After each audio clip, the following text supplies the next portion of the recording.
Just great.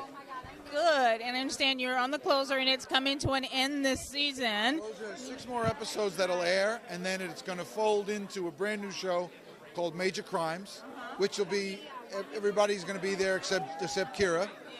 And Mary McDonald's going to be the new boss. And she's wonderful. She's wonderful. And it's going to be a little different slant in that we're going to follow what happens after we close a case, and what happens with the DA's office, and the trouble that all cities across America are having right now. There's no money. There's no money, and they're hurting big time.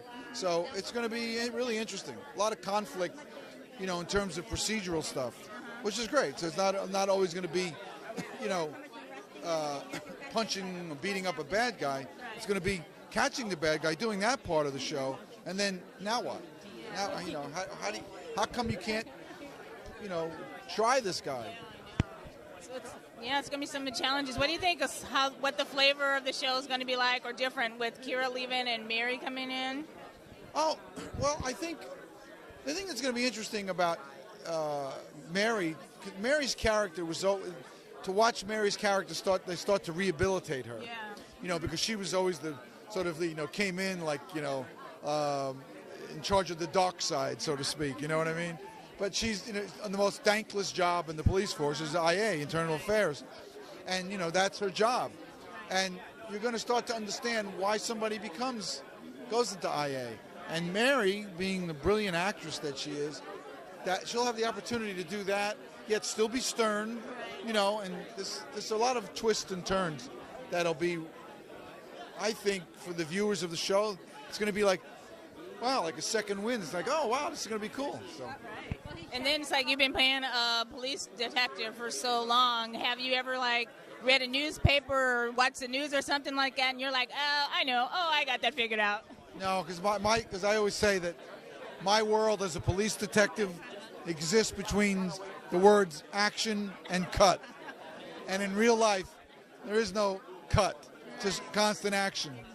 So, I watch, and I don't, but I tell you what, though, when I do watch some news shows, you have you suddenly start to get not a gut, like a little twitch, and you go, I don't know, I bet you that person's not telling the truth.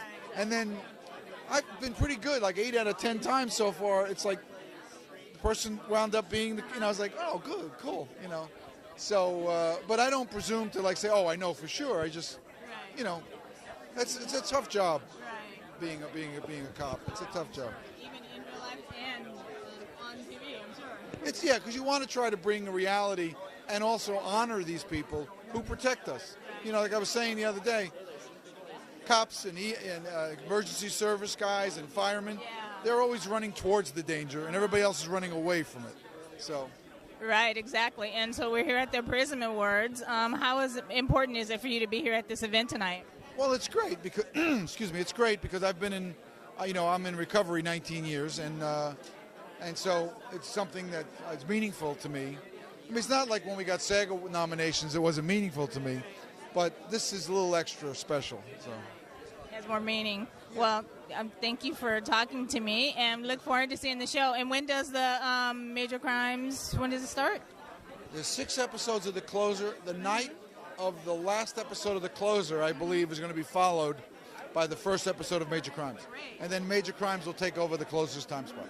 Oh, that's great. Well, have a good time. Thank you for talking to me. My pleasure. Thank you. You too.